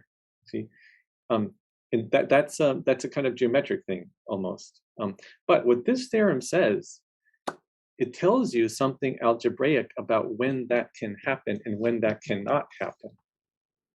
And it's a very simple algebraic result. It says that you can get this to happen. You can decouple an oscillator from radiation whenever that polynomial can be factored. That's a purely algebraic result. So, and what do we mean? I have to explain a little bit about factoring a polynomial. From algebra of one variable, you have a polynomial of one variable. You can, if you allow yourself to use the complex numbers, you can always factor it into like z minus a root, z minus another root, z minus. You can always factor it into these linear factors completely. No problem. It's called the fundamental theorem of algebra. But when you have two dimensions now, you have two variables. You see the z1 and z2. Those are two variables. And it's a polynomial in two variables, not just one. And it turns out that you can't really, most of the time you can't factor a polynomial in two variables. It just doesn't happen. You can try it and it won't work. Unless you choose the coefficients just right. Okay, so in fact, in terms of probability, if you somehow wrote down, think about this, you wrote down an arbitrary polynomial in two variables. We have coefficients. And you had a computer choose those coefficients randomly from like an interval from 0 to 1 uniformly. The probability that that polynomial can be factored into a product of two polynomials is actually 0. It doesn't mean it can't happen for certain, for certain correctly chosen coefficients, but in terms of probability, it's 0. And that is actually showing you the idea that it's that rare that a polynomial would be factored from the algebraic point of view. It's actually manifesting the idea that it is difficult and rare to be able to have a periodic structure with a defect where you can decouple the oscillation from the radiation. You see? So this is a very nice example of a physical principle that is you can explain in pictures. You can explain it physically. Decouple an oscillation and a defect from the radiation state by creating the defect just right. Well, you can only do that if this polynomial can be factored. That's a remarkable relation between algebra and spectral properties, resonant properties of periodic media. This is actually something that I'm actively working on and with a number of colleagues at Texas A&M and LSU now, understanding a lot of the consequences, and particularly for layered graphene. And so I'm just going to, for the rest of the talk, this is going to be very quick, going through a few pictures, and just showing you a few of the works that I've done on graphene and different types of structures, and then I will conclude. There's certain mechanisms that we have that I've been really working on to try to understand how can you build periodic structures so that this polynomial can be factored, so that you can create this kind of physical phenomenon of resonance. And it turns out that it's rather rich. There's more possibilities than I actually had thought at the beginning. You're trying to create structures that are interesting, where some polynomial can be factored. And I said the probability is 0. So somehow you have to do it just right. But still, it turns out that there's a very nice class of structures for which that can happen. Now, there's one mechanism is that you take, is what we call layered media. You have one layer of a structure and then another layer, a two-dimensional periodic structure. And you put them close together so that there's some interaction between the two. And if that is exactly symmetric, then you can have this kind of decoupling into even and odd states. But I won't go into more details on that. But this is so the main idea is layered media. particularly something called graphene. Here's a picture of a hexagonal structure. There's this famous two-dimensional periodic structure called graphene that in the last decade or so has become very well studied. And it's hexagonal structure made of carbon atoms, and it has very interesting electromagnetic properties. But what I'm trying to illustrate here is that, what if I take two layers of it and I put them close to each other, and now they interact? It turns out that even if the interactions are not symmetric, you can have some kind of bias given by some magnetic field or other kind of field kind of mediating the two. It turns out that that polynomial I described before can be factored, and so you can get these embedded, what I call embedded states before that don't interact with the continuum, and you can get this kind of resonance happening for graphene. And it's actually because of the periodic structure. I'm sorry, it's because of the graphene structure, the hexagonal structure, partly because of that it happens. And you can actually also, this is what we call AA stack. So like you call the vertices A if it's red and B if it's green. And if the red is above the red, we call it AA stacked, exactly one above the other. But you can also do it for AB stacked if they're kind of shifted. And it turns out that now, in some work that I've done with a postdoc and one of my PhD students, that we can show that you can have very, very general types of stacking of graphene. And it's very particular to graphene and some related types of materials, that you can take a single layer, take another one that is shifted relative to it, another one that's shifted in another way. You can even change to some degree the nature of the potentials on those different layers. And it turns out that you can get the factorization into many different, algebraically, many different components. And those different components in the factorization are related to what we call different parts of the spectral bands associated with the propagation inside of that structure.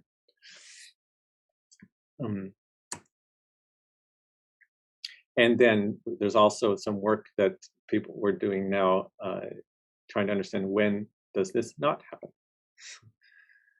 And interestingly, even though I said probability is 0, that you can factor a polynomial chosen randomly, trying to prove that for a particular periodic structure, it's not factorable is actually very hard. Because you just have to say, well, here's a polynomial. How do I know it's not factorable? Let's see. And that will be the end of our presentation. And I thank you very much for your attention. And again, I hope that my goal has been achieved, that you see how certain areas of mathematics can be applied to understand resonance. Some of them more obviously than others, and that some of these connections can be quite surprising. And also, as a byproduct, how that the pure mathematical study of certain areas, such as algebraic geometry, can now contribute to the understanding of physics, which is a relation that may not have been at first expected. Thank you for your attention.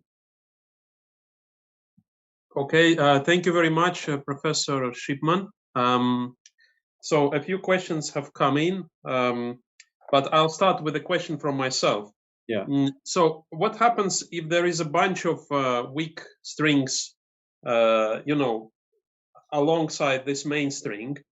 So you have a kind of periodic medium. Let's say it's one-dimensional. Yeah. And you have a sort of a periodic array of such resonators. Is there? Will you? Can you describe a kind of wave propagation through such a structure? Is it like the Lam model, but many of them side by side? Yeah, that's right. In fact, I have done some calculations on that. Yes. So if I understand you properly, this would be what I would say is the simplest model of a periodic waveguide connected to a two-dimensional ambient medium. Yes, yes, Yeah, but with resonances, basically, yes, in a resonant way, right? Yeah. Yes. That actually, okay, so this is, in fact, this is something that I was hoping to talk to you about someday, and that is when you genuinely have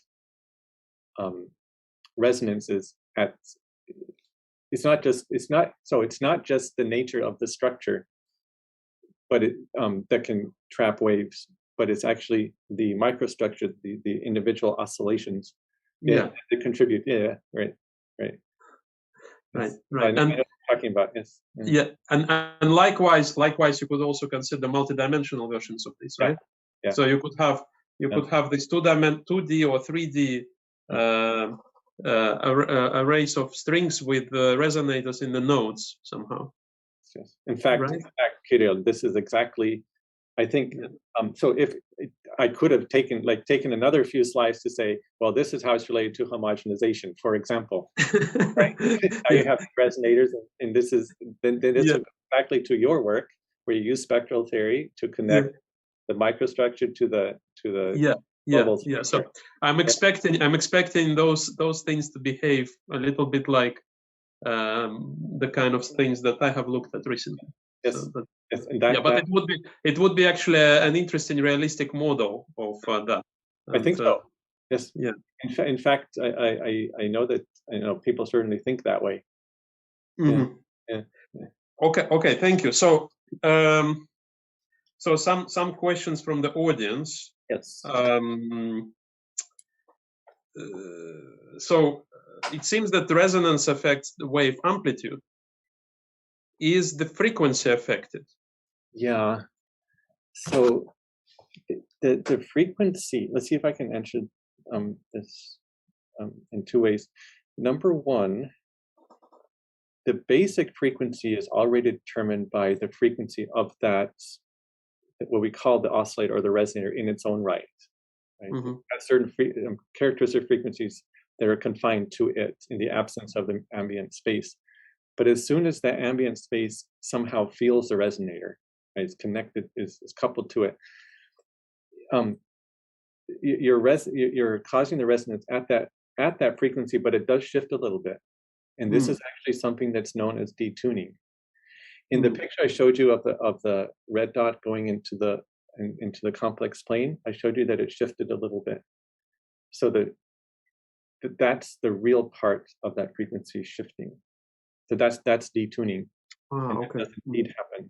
And that's actually a well-known thing, and it's something that people do try to control in devices. And I thought about this quite a bit from the point of view of how do I manipulate the structure in such a way that the detuning can be tuned the way you want it. So the next question is,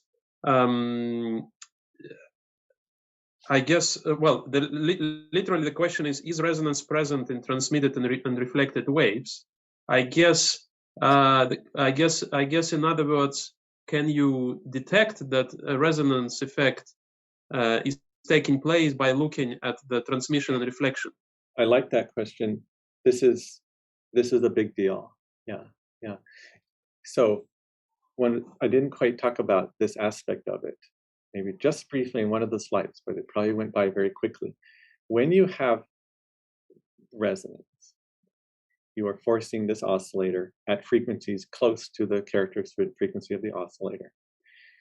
The scattering of those waves becomes extremely sensitive to the particular frequency. That was that spike that I was showing you. At certain, like even in a two-dimensional situation, you will have at one frequency, you have a lot of transmission, another frequency, very little transmission. And it goes from transmission to reflection. So you're actually looking at, as a function of frequency, the amount of transmission or reflection, and you can see that it's directly related to the characteristic frequency and the amount of coupling. Yes. Yeah, I think that answers the question. Yeah. Okay, good. Okay. The next question is, very interesting. The Lam model is very interesting. Thank you. Is energy dissipated in resonance phenomena? Is energy dissipated in resonance phenomena? So yes. Yes. It seems that it is conserved for a while. Is this actually the case, or it dissipates all the time? It dissipates all the time. I would say that's the basic answer. In the examples I was showing, which don't include all possibilities of where energy could go, right? In the examples I showed, I was not including things like thermal loss into the spring, things like that. I was trying to concentrate on energy dissipation in the sense that the energy inside of the resonator that got built up or that was placed in there by hand, so to speak, dissipates in the sense that it gets radiated into the string. Yes. And that's so if you start with the motion in the resonator, yes, it dissipates into the string, or as I showed in some of the pictures. And I would say that the right answer to that is that it does happen all the time. In other words, you have a wave that is exciting it from the exterior, then it's gaining, like the energy is going into it. But at the same time, the mechanism of exiting is still happening. It's a delayed response. So energy goes in and it's going out at the same time. Yeah. So I guess the answer is if you look at this red spring on its own, it dissipates. But if you look at the whole system, it's a closed system, so the energy is conserved.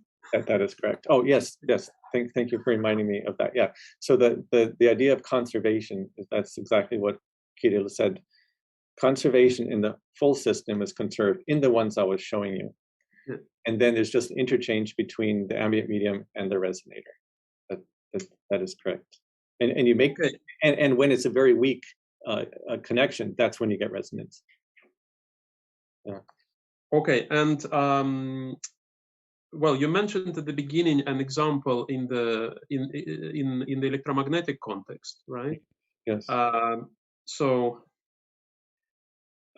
you also mentioned that resonators can store energy. Does this happen only in mechanical devices, or you can use this in electromagnetics, this for energy storage? In all cases of resonance, yes. The examples I was showing are mechanical. They look mechanical, and but it's certainly, there's no reason that the example that I showed has to be an actual physical spring mass system. It could be an electrical circuit. So yeah. I guess the next question is, how big will the battery be, a car battery that works based on this? I have no idea.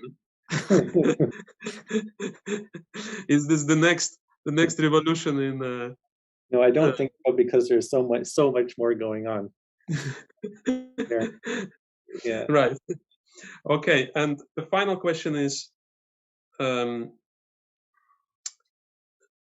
there any nonlinear effects in the spring mass resonator? That's a very good topic for a whole other talk. That's right, but it is worth mentioning. In the examples I was showing, everything was linear, and I was trying to indicate the idea that the basic idea of resonance is linear. However, resonance becomes interesting when coupled with all kinds of different phenomena, which I didn't show everything about. And the nonlinearity is a very interesting one. One of the phenomena with nonlinearity is in green lasers. So when you have green lasers, you excite, as I understand it, you excite at a certain frequency, but the nonlinearity causes that frequency to double. The nonlinearity causes frequencies to couple to each other, see? And so you can have this frequency doubling. And so you could actually take a system and excite it at a frequency where there's no radiation possible. But if it's nonlinear, you can start to excite the next harmonic, and that harmonic might be within the radiation spectrum. And now it will then leak or couple to the radiation This is something that, for example, Michael Weinstein has studied. So it turned out to be interesting mathematically. Yeah. So you can use this as a kind of frequency converter. Yeah. Yeah. I would say that the frequency converter is the nonlinearity, but then you're using the resonance in conjunction with that to do something interesting, to excite at one frequency, but causing resonance at another frequency. Yeah. Okay, well, thank you very much, Stephen. It has been a great, inspiring talk. I think everyone has enjoyed it, and thank you for taking part in this colloquium series. Very welcome. My pleasure. So I will pass over to Dionisio. Muchas gracias. Sí, quisiera nomás antes que nos hiciera favor Jaime o Elena, si tuvieran algún comentario y ya después yo cierro. Muchas gracias, Kirill. Bueno, muchas gracias. Well, thanks, Stephen. A very interesting presentation, and it's very interesting your research. It's an interesting this last part with the factorization of polynomials. It opens a lot of very interesting possibilities, and it's an excellent way to have this presentation in the December for the consortium, joining physics and mathematics, and I think mathematics explores the hidden parts of physics, something which we don't usually see, or at least not easy. So I very much enjoyed the presentation, complete, from the Lam model, and interesting, it has such a long history. I very much like showing the page of the original Lam article. In the past, people wrote very well. Yes. So thanks very much. And the comments, particularly from the students, are very good. So I hope they will get interested in mathematics and in this research. Thanks very much. Muchas gracias al profesor Stephen Shipman por la presentación, realmente muy atractiva. Y una de las prioridades que tenemos en el ciclo de conferencias pues es despertar el interés de los estudiantes. Esperemos que esto sirva para una magnífica forma de interesarse en las matemáticas y lo que representa la creatividad en matemáticas. Esta forma de unir conceptos abstractos en forma matemática, pues es realmente, yo creo que es la forma de expresarse de la ciencia. Y entonces es realmente un gusto. Y los comentarios que nos habían hecho ahí en la Universidad de Luisiana es que Stephen es magnífico para dar clases y podemos apreciar por qué. Realmente felicidades. Thanks very much for joining us, and we invite you next week. We have the conference on what it means to measure in mathematics by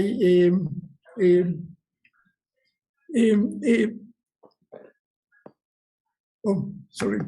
Carmen Martínez Adam. Sí, Carmen Martínez Adam de la Facultad de Ciencias en la UNAM. Y va a ser una forma interesante de cerrar. ¿Qué significa medir en matemáticas y qué ocurre cuando lo hacemos? Sí. Muy bien, gracias, Kirill. Well, thanks again, Stephen, and we look forward to seeing you soon in UNAM, in Mexico. That sounds nice. Thank you. Muchas gracias. Dionisio, por favor. Gracias, Jaime. Muchas gracias, Kirill, muchas gracias, Elena, y muchas gracias sobre todo a Stephen por la presentación que nos ha hecho la tarde de hoy.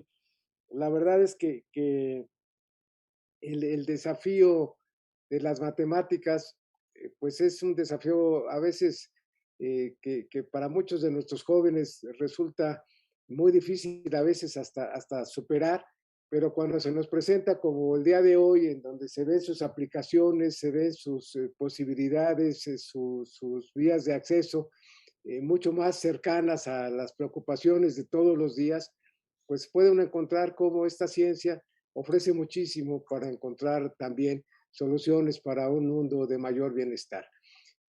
Conocer nuestro planeta, conocer la forma como funciona y conocer las posibilidades que se ofrecen para algo que, por ejemplo, en este caso, como lo que tiene que ver con temblores, siempre resulta tan preocupante para muchos lugares de la humanidad, especialmente para aquellos países como el nuestro, que se encuentran en áreas volcánicas, pues ofrece también alternativas y espacios de reflexión para que muchos de nuestros jóvenes puedan encontrar en este conocimiento del planeta un mayor interés por enfocarse a la ciencia como un camino para encontrar mejores soluciones para la convivencia en nuestro planeta. Muchas gracias a todos, gracias de veras por la presentación.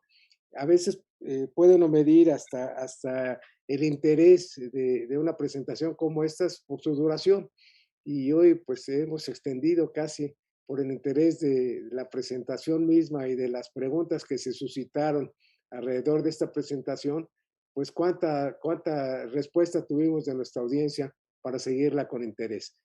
Muchas gracias de veras. Creemos que este consorcio nos está acreditando nuevamente la importancia por la ciencia, la importancia por los científicos y cómo en este camino pues habremos de encontrar seguramente muchos jóvenes que quieran cambiar sus historias de vida dedicándose en el espacio profesional a este conocimiento. Muchas gracias. Estamos cerca ya de la conclusión de nuestro año lectivo, pero también de nuestro consorcio en las pláticas de este año. Y muy importante lo que decía Elena, sus sugerencias, sus inquietudes, los temas que puedan ser motivo de reflexión, habrán de ser también considerados por nuestros expertos, por Jaime, por Araceli, por Elena, para tratar de armar el programa del año que entra. Muchas gracias de nuevo. Les damos pues la más cordial de las bienvenidas para continuar en nuestro consorcio, que ya se ha vuelto pues un horario habitual, los martes a las 12, y seguiremos encontrando un horario, por cierto, que permite, como en este caso, vincular a gente de otras latitudes, de otros continentes inclusive, para sumarse a este esfuerzo de difusión. Gracias de nuevo y seguimos en contacto.